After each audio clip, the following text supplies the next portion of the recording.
हरे कृष्णा। आप सभी का अवेकनिंग कृष्णा कॉन्शियसनेस चैनल में फिर से स्वागत है। आज हम भगवत गीता श्लोक श्रृंखला के अंतर्गत अध्याय 2 के श्लोक नंबर 9 एवं 10 पर चर्चा करेंगे। साथ ही इन दोनों श्लोकों की हमारे वर्तमान जीवन में क्या प्रासंगिकता है और कैसे उसको हम अपने जीवन में उतार सकते हैं, उसके ऊपर कुछ प्रकाश डालने का प्रयास करेंगे। ओम अज्ञानतिमिरन्धस्य ज्ञानाञ्जनशलाकया चक्षुरुन्मीलितं येन तस्मै श्रीगुरुवे नमः। श्रीचैतन्यमनोभीष्टं स्थापितं येन भूतले स्वयं रूप कदा मह्यं ददाति स्वपदान्तिकम्। वन्देऽहं श्रीगुरु श्रीयुतपदकमलं श्रीगुरून् वैष्णवां च श्रीरूपं साग्रजातं सहगना रघुनाथपितं तं सजीवं साद्वैतं सावधूतं परिजन सहितं कृष्ण चैतन्य देवं श्री राधा कृष्ण पादान् सहगुण ललिता श्री विशाखान्वितां च। हे कृष्ण करुणा सिंधु दीन बंधु जगतपते गोपेश गोपिका कांत राधा कांत नमोस्तुते। तप्त कांचन गौरांगी राधे वृंदावनेश्वरी वृषभानुसुते देवी प्रणमामि हरिप्रिये। वाञ्छाकल्पतरुभ्यश्च कृपा सिन्धुभ्येव च पतितानां पावनेभ्यो वैष्णवभ्यो नमो नमः। श्री कृष्ण चैतन्य प्रभु नित्यानंद श्री अद्वैत गदाधर शिवासादि गौर भक्त वृंदा। हरे कृष्ण कृष्ण कृष्ण हरे हरे, हरे राम राम राम हरे हरे। तो हम चर्चा कर रहे हैं चैप्टर 2 श्लोक संख्या 9 एवं 10। तो 8वें श्लोक में हमने देखा था कि अर्जुन किस प्रकार से मोहग्रस्त हैं और भगवान से अपने गुरु के रूप में उनको स्वीकार करते हैं। तो 9वें श्लोक में संजय कहते हैं धृतराष्ट्र से, संजय उवाचौ एवं उक्त ऋषिकेशम गुणाकेशा परंतपा नायोत्स्य इति गोविंदम उक्त्वा तुसिन बहुबह। अर्थात संजय ने कहा, इस प्रकार कहने के बाद शत्रुओं का दमन करने वाला अर्जुन कृष्ण से बोला, हे गोविंद मैं युद्ध नहीं करूंगा, और चुप हो गया। तो जिस प्रकार से हमने देखा कि इससे पहले श्लोकों में भी अर्जुन जो है इस समय मोहग्रस्त हैं, भयभीत हैं कि उन्हें अपने ही सगे संबंधियों से युद्ध करना पड़ेगा। और उनका तर्क यह है कि इस प्रकार के अपने बंधु बांधवों को वध करके इस संसार में जीने से बेहतर है कि हम भिक्षा मांगकर अपना जीवन यापन करें। तो भगवान श्री कृष्ण उनकी उसी दुविधा को आगे वाले श्लोकों में दूर करेंगे। लेकिन यहाँ पर जो है वो संजय कहते हैं, जो पूरा वृत्तांत जो है युद्ध भूमि का धृतराष्ट्र को सुना रहे हैं। तो संजय कहते हैं कि ऐसा कहने के बाद अर्जुन ने कहा कि मैं युद्ध नहीं करूंगा, और वो चुप हो गया। तात्पर्य एसी भक्तिवेदांत शिल प्रभुपाद द्वारा, शिल प्रभुपाद बताते हैं कि वास्तव में धृतराष्ट्र को तो जानकर ही परम प्रसन्नता हुई होगी कि अर्जुन युद्ध ना करने के बाद न छोड़कर, युद्ध भूमि छोड़कर भिक्षाटन करने जा रहा है। किंतु संजय ने उन्हें पुनः यह कहकर निराश कर दिया कि अर्जुन अपने शत्रुओं को मारने में सक्षम है। खासतौर से यहाँ पर श्लोक में आता है परंतपः। यद्यपि कुछ समय के लिए अर्जुन अपने पारिवारिक स्नेह के प्रति मिथ्या शोक से अभिभूत था, किंतु अपने शिष्य रूप में अपने गुरु श्री कृष्ण की शरण ग्रहण कर ली। इससे सूचित होता है कि शीघ्र ही शोक से निवृत्त हो जाएगा और आत्म साक्षात्कार या कृष्ण भावनामृत से पूर्ण ज्ञान से प्रकाशित होकर पुनः युद्ध करेगा। इस प्रकार धृतराष्ट्र का हर्ष भंग हो जाएगा। तो इस श्लोक में बेसिकली बताया गया है कि किस प्रकार से अर्जुन ने कहा कि मैं युद्ध नहीं करूंगा। तो तात्पर्य में श्रील प्रभुपाद बता रहे हैं कि वास्तव में ऐसा सुनने के बाद वो धृतराष्ट्र अति प्रसन्न हुआ होगा कि अर्जुन ने युद्ध करने का विचार त्याग दिया है और वह जो है युद्ध ना करके अपना जीवन यापन भिक्षाटन करके जीवन यापन करेगा।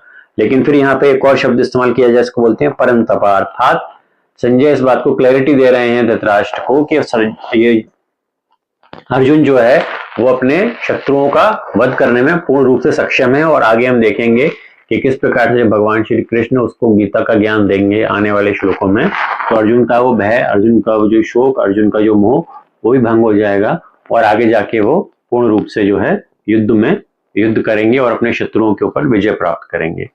तो आधुनिक युग में यदि हम देखा जाए तो इसकी प्रासंगिकता हमारे साथ विशेष रूप से मिलती है। हम सभी को अपने जीवन में आंतरिक संघर्ष का सामना करना पड़ता है, जिसको हम इनर कॉन्फ्लिक्ट भी बोलते हैं।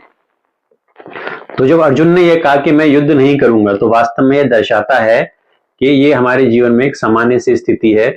हम कई बार हमें अपने जीवन में अपने कर्तव्यों, नैतिकताओं और भावनाओं के बीच में हम अपने आप को उलझन महसूस करते हैं। तो हमें ये सिखाता है ये श्लोक कि वर्तमान जीवन में हमें अपनी शंकाओं और चुनौतियों को स्वीकार करना चाहिए, ना कि उनको नजरअंदाज करना चाहिए। दूसरे श्लोक में हमको मार्गदर्शक का महत्व भी पता पड़ता है। जब अर्जुन ने कहा कि मैं युद्ध नहीं करूंगा, चुप हो गया और उसने कृष्ण के प्रति पूर्ण समर्पण के साथ देखा, तो वास्तव में अर्जुन अप्रत्यक्ष रूप में भगवान श्री कृष्ण को अपना गुरु बनाना चाह रहे हैं। तो आधुनिक संदर्भ यह है कि जब भी हमारे जीवन में भ्रम या संकट का समय होता है, तो वास्तव में उस समय हमारे पास यदि कोई मेंटोर है जो कि हमको सही सलाह या मार्गदर्शन दे सके, तो वह हमारे जीवन के लिए अत्यंत महत्वपूर्ण होता है। तीसरा हमको मिलता है कि हमें जीवन में स्पष्टता के लिए ठहराव होना चाहिए। यदि हमको लाइफ में कहीं पर अटक गए हैं और हमको क्लैरिटी चाहिए, तो उसमें हमारे जीवन में थोड़ा ठहराव होना चाहिए। जिस प्रकार से अर्जुन ने यहाँ पे एक पॉज लिया, तो वहां से हमको ये सीख मिलती है कि हम अपनी जो कमजोरियां हैं या जो हमारी सीमाएं हैं, उसको हम पहचाने और उसको दूर करने का हम प्रयास करें। अर्जुन अपनी कमियों को स्वीकार करते हैं, ये वास्तव में एक सराहनीय कार्य है। कि मतलब जब हमें उस समय जरूरत है, यानी हमें उसको नहीं आता, हमको कुछ नहीं पता, तो हम उस समय स्वीकार कर लें कि हमको ये नहीं आता और उसके ऊपर हम गाइडेंस लें, तो ये हमारे लिए बहुत आवश्यक है। तो इसका आधुनिक संदर्भ ये है कि ये आत्म जागरूकता और अपनी भावनाओं को स्वीकार करने को प्रोत्साहित करता है, जो कि व्यक्तिगत विकास का आधार है। अर्थात आज की तेज तर्क दुनिया में जहां दबाव में निर्णय लिए जाते हैं, वहां ठहराव विशेष रूप से प्रासंगिक है। तो जहां हम जल्दबाजी में निर्णय लेते हैं बार बार, यहाँ अर्जुन इस श्लोक में हमको ये शिक्षा मिलती है कि हमको कई बार जीवन में ठहराव की आवश्यकता है और जल्दबाजी में हम अपनी जो है निर्णय ना लें। इसके साथ ही हमको श्लोक से यह भी शिक्षा मिलती है कि अहंकार को किस प्रकार से जिज्ञासा की ओर परिवर्तन किया जा सकता है। अर्जुन जो है अपनी भावनाओं और अहंकार को अपने निर्णय युद्ध न करने का प्रभावित करने देते हैं। अर्थात अपनी भावनाओं के वशीभूत होकर, जो इमोशनल होकर, वो ये कहते हैं कि मैं ये कार्य नहीं करूंगा। जो कार्य उनका क्या था, युद्ध करना। तो अर्जुन कहते हैं कि मैं ये कार्य नहीं करूंगा, मैं ये युद्ध नहीं करूंगा। लेकिन वास्तव में हमको शिक्षा ये मिलती है इस श्लोक से कि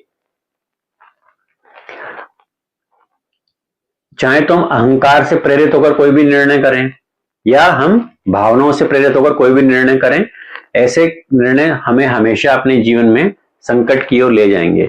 तो जब भी हम ऐसे निर्णय करते हैं, तो उसका हमको कुछ ना कुछ दुष्प्रभाव झेलना पड़ता है।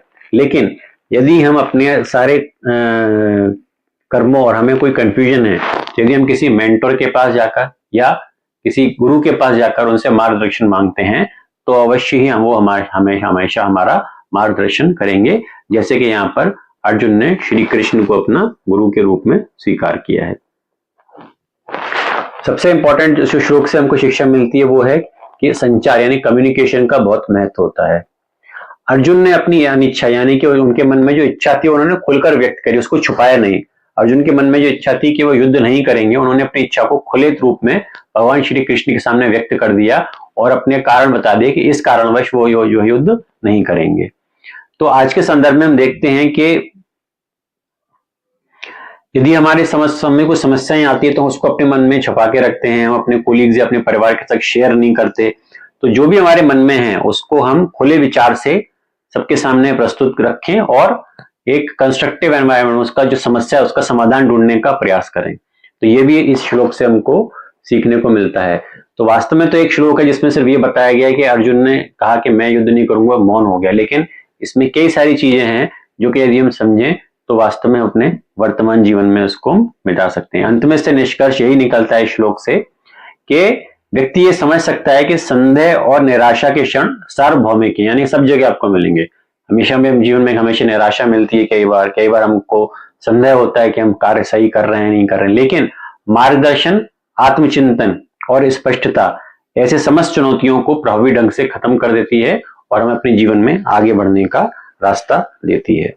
प्रकार से हम देखते हैं कि श्लोक बहुत छोटे छोटे हैं, लेकिन इन श्लोक का जो तात्पर्य है वो बहुत गूढ़ है। तो यदि इन श्लोकों को हम वास्तविक कंटेक्स्ट में, जो मॉडर्न कंटेक्स्ट है हमारा, जो अभी हमारी वर्तमान समय में इसकी प्रासंगिकता है, उसके कंटेक्स्ट में यदि इनको समझने का प्रयास करेंगे तो अवश्य ये ज्ञान जो है हमें अपने जीवन में सफलता प्रदान करेगा। आपका यदि कोई प्रश्न या कोई कमेंट हो तो अवश्य जो है चैट बॉक्स में या उसमें आप डाल सकते हैं।